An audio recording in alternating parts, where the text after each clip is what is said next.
Hey, welcome to Pegtop Rules Slide Guitar Theory Session 5. Here we are with our Pegtop ruler, the ruler of Pegtopia.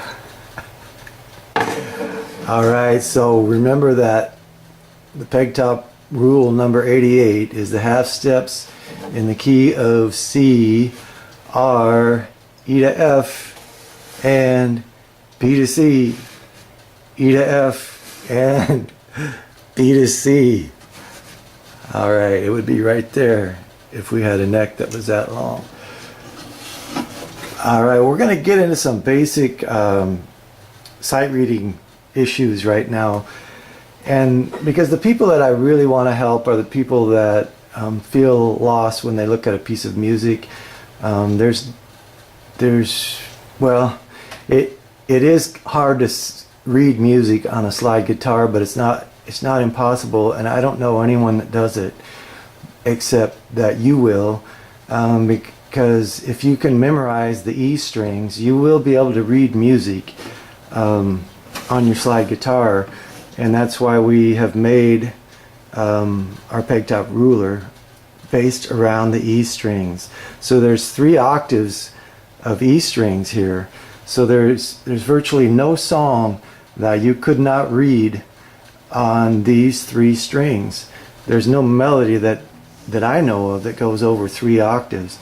So so if you understand how to read these 3 strings, which it's not that hard to do when you visualize it this way, you'll be able to play any melody on your slide guitar.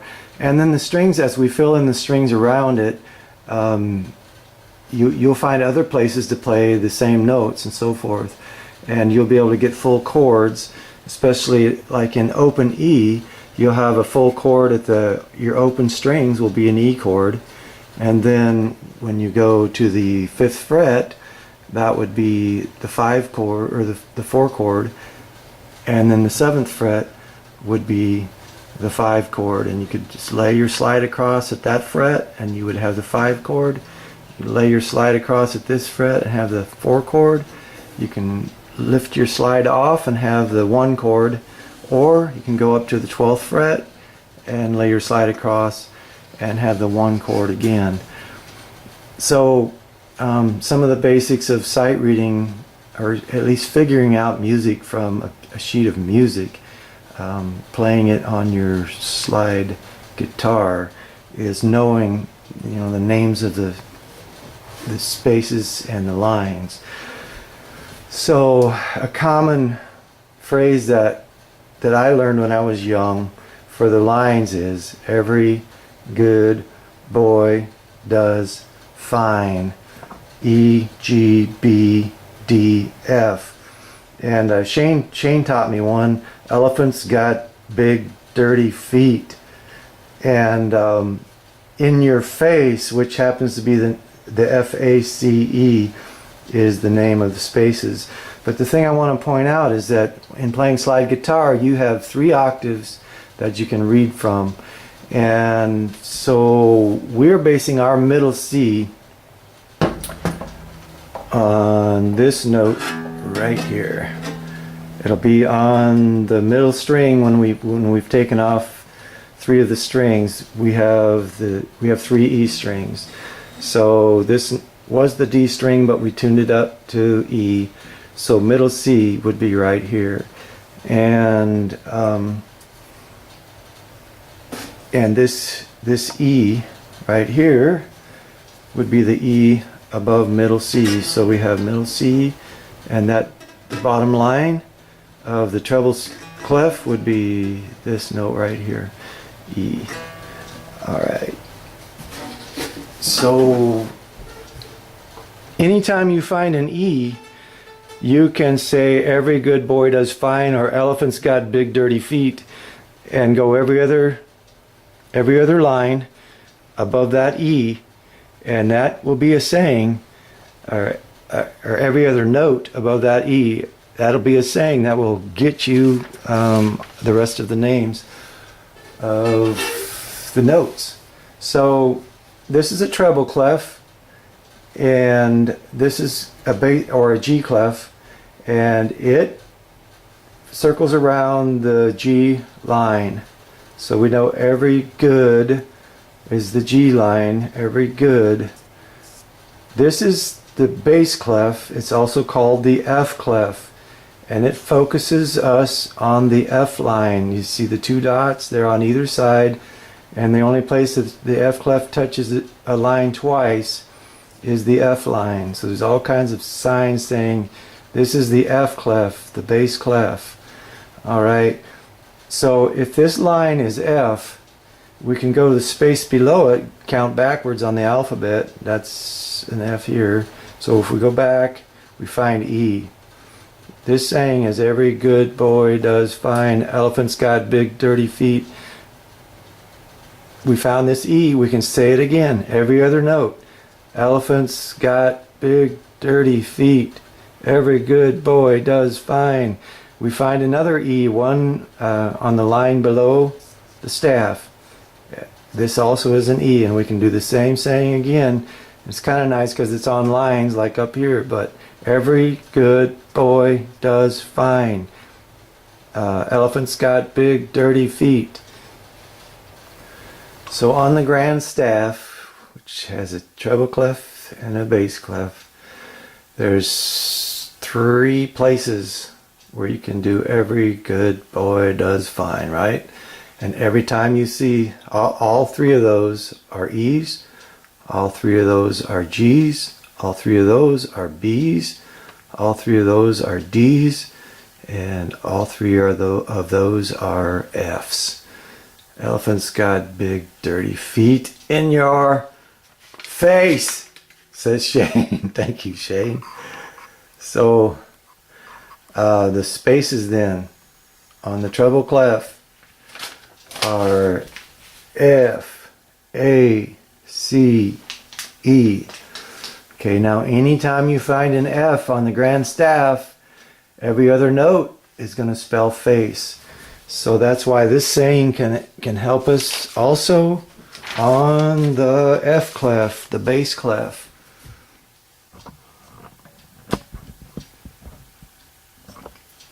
F, A, C, E. And here's the E, which starts out the elephant's got big dirty feet saying. And there's actually going to be 3 places on the grand staff where we can do the F, A, C, E. I'm going to back it off just a little bit here. So we got our treble clef face, we got kind of our in-between face, our 2 clef face, and our bass clef face. So anywhere we find an F, like on the F line of the bass clef, you can spell out face with every other note, F, A, C, E. And then the space below the treble clef is an F, F, A, C, E. So on a piano, middle C is going to be this note right here. On this fine instrument, it's right here. And I know you want my piano, but it's not for sale. On our slide, the Pegtop ruler, middle C is going to be on the middle string at C. And this sounds the same pitch as the middle C on a piano. On a classical guitar, it's actually, when they show middle C on a classical guitar music, it's actually an octave lower. But we are linking up with the piano here again. And so when you see F, A, C, E in 3 octaves, it's these. So if you see all 3 of these notes are Fs. They're octaves of F. And those 3 octaves are right here on our Pegtop ruler. This is the low one. That's the bottom one below the treble clef. This is on the F line of the bass clef. And this F would be the F in the treble clef. F, F, F, 3 octaves of F. So with the Pegtop ruler you can play virtually any melody, because I don't know of any melody that encompasses, 3 octaves. So 2 at the most. So a C scale looks like this, has no sharps or flats, because C is all white notes, right? So this is C, D, E, F, G, A, B, C. And on the Pegtop ruler, this middle C would be right here. Okay, so this scale, to play it on a Pegtop ruler, these strings are all open E strings, right? So we start here on the C, we go C, and then the D, and then we'll go to the open E on the first string. E to F is a half step in the key of C, so we go to the F, and then we go to the G. This note right here is the G. This note right here is the A. Then the B, which is another whole step. And the half steps in the key of C are E to F and B to C. So we go from B to C, which is a half step. C. Alright, so we have identified the middle string for our middle C. So here's another C in the bass clef, and it's going to be this note here. So we'll play the scale from here. We'll go to the open E after we hit the D. So we go C, D, the open E, F, G, A, B, C, and we're back to another middle C. So on our fat string, we started here at this C, which is this one, and we ended at middle C, which is in the middle string on the C. We started on the middle C, and we ended on this C, which is here. So this octave of C would start here and go D, E, F, G, A, C. So going back to our every good boy does fine, we have 3 octaves of every good boy does fine. We actually could play these notes on the Pegtop ruler by grabbing all 3 strings. So these are all E's, so I'll just play all 3 E's open. Then the G's, lay my slide across the G's, play all 3 of them. The B's, 3 octaves of B's, does, 3 octaves of D's, and then 3 octaves of F's. So F, A, C, E in octaves would be, lay my slide across the F's, pluck all 3 strings, F, A, C. So why are we doing this? Why are we spending so much time on music theory and understanding musical notation, staff, writing, so forth? It's so that we can get a grasp of our open-tuned, our E open-tuned slide guitar. The goal is that you can play your open E-tuned slide guitar in any key, and that you also can pick out melody lines. You can open up a piece of music or a hymnal or any music book and be able to read the melody. So eventually we want to, the open E tuning, if all 6 strings are present, would be E on the fattest string, B, E, G sharp, B, E. So we're taking off the B and the G sharp and this B, and all we have left are 3 E's, and that's why we can have it laid out like a piano keyboard, because they don't change on each string. It's the same. So if you could still mark your guitar in this way, if you could ignore these other strings for now until you get further along, and you'll be able to read any melody by only using these 3 strings. The most troublesome string here is this G sharp, because that's the major third of the chord. So when I strum the open strings, it's an E major chord. So I can fret at any fret, and if I strum all the strings, I get a major chord, which works great for the open and for the 4 chord and for the 5 chord, which in the key of E, the 1 chord is E, the 4 chord is A, the 5 chord is B. And when I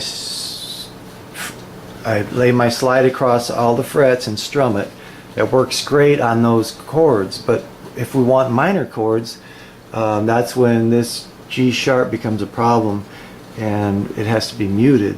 So if you do want to add strings and not ready for muting yet, you could add the B strings and just leave the G sharp off, and then all your chords would be ambiguous. They won't let people know whether it's a major chord or a minor chord, because you only have the 1 and the 5 of the chord, because an E chord is spelled E, G sharp, B. You have one right there, E, G sharp, B. When you leave out the G sharp, you can't tell if it's a major or a minor. The melody might tell you. If there's a G sharp in the melody, you'll know it's a major, and that's one thing that you can do with slide guitars. You can make it major or minor with your voice if you don't have it in the strings. So learning, eventually, you really need to learn to mute this string when you want a minor chord. You can't let it sound. In one way or another, you have to quiet it. Last time we started talking about how we number the scale degrees. So in the key of C, C is going to be 1, D 2, E 3, F 4, G 5, A 6, and B 7, and then you're back to C, the 1 again. And so you need a basic understanding of that, so that you can find the 1, the 4, and the 5 in any key, and also so that you can understand how to build chords. So you begin to memorize like how a C chord is spelled: C, E, G. That's the 1, 3, and 5 of the scale. A D is going to be D, F, A. An E is going to be E, G, B. An F is going to be F, A, C. A G is going to be G, B, D. A is going to be A, C, E. B, D, F. So you want to get to where these are just rolling off your tongue: C, E, G, D, F, A, E, G, B, F, A, C, and so forth. G, B, D. These are based on scale degrees. So we can do the same thing in any key. We number beginning with the root of the key, or the tonic. So here we have our key of C numbered, and then right under it we have the key of E numbered, so it's the same numbers: 1, 2, 3, 4, 5, 6, 7, 1. And we can find the 1 chord, the 4 chord, and the 5 chord in the key of E, because that's the 3 major chords. Because Pegtop rule 90 is major chords in major keys are the 1, the 4, and the 5. So it's important for you as a player to learn to find those quickly. So whatever key, so if I say we're going to play in D, you can quickly think, well, what's the 1, 4, and 5 in the key of D? So you can count on your fingers. I use my fingers. So we go D, E, F, G, and A. D, G, and A is the 1, 4, and 5 in the key of D. So let's try another one. Let's try A. So here's A, 1. B is 2. C is 3. D is 4. And E is 5. So we've got A, D, and E.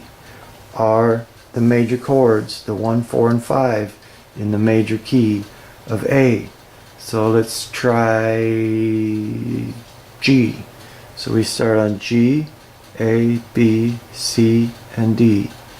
G, C, and D are the 1, 4, and 5 in the key of G.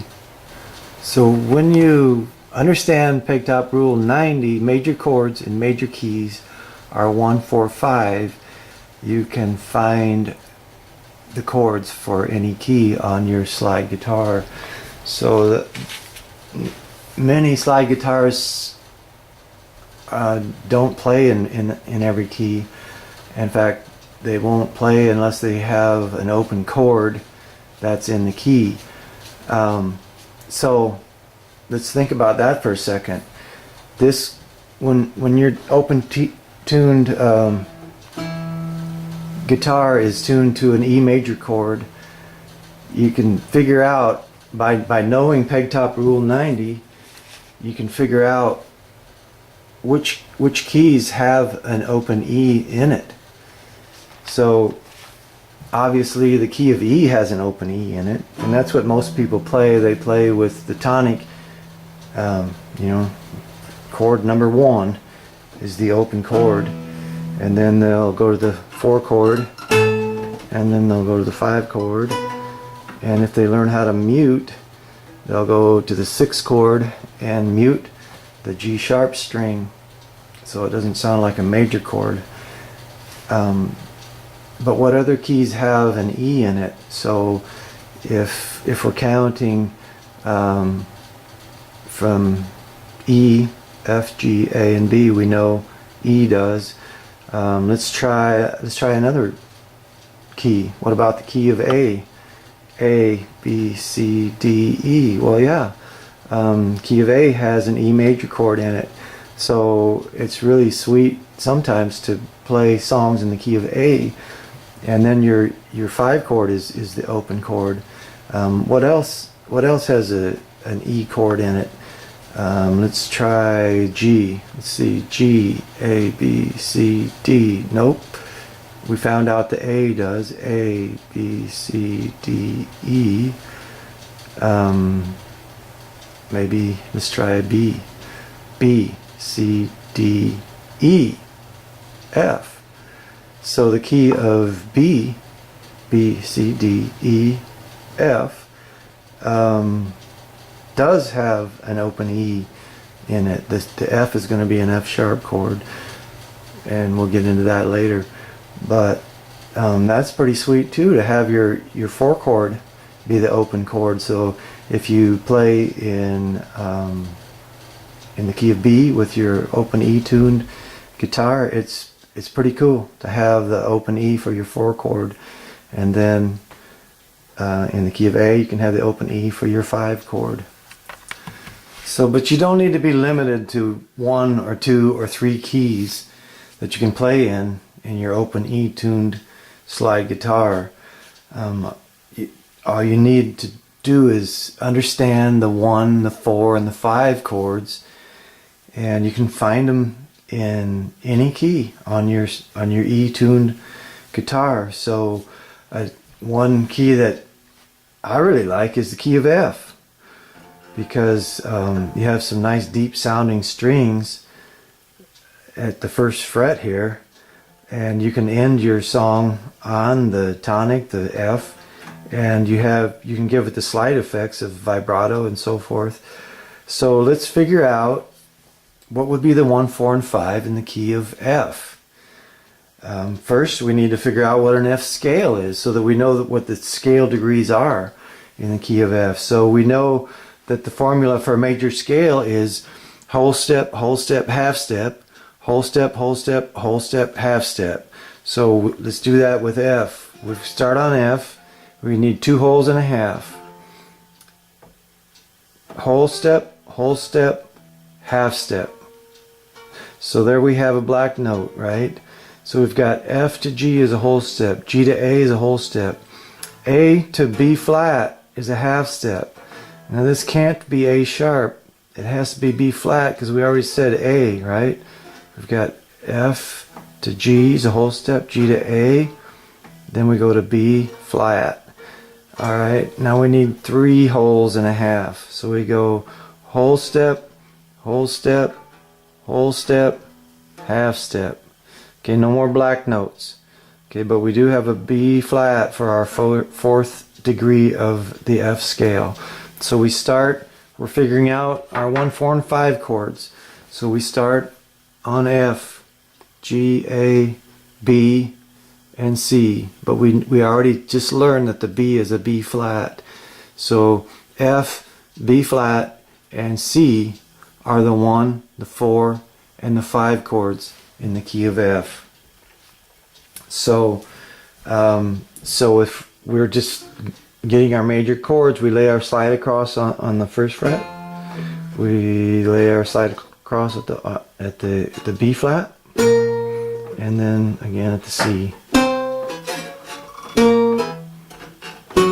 Oops, sorry. F, B flat, C, B flat, C. 1, 4, 5, 4, 1.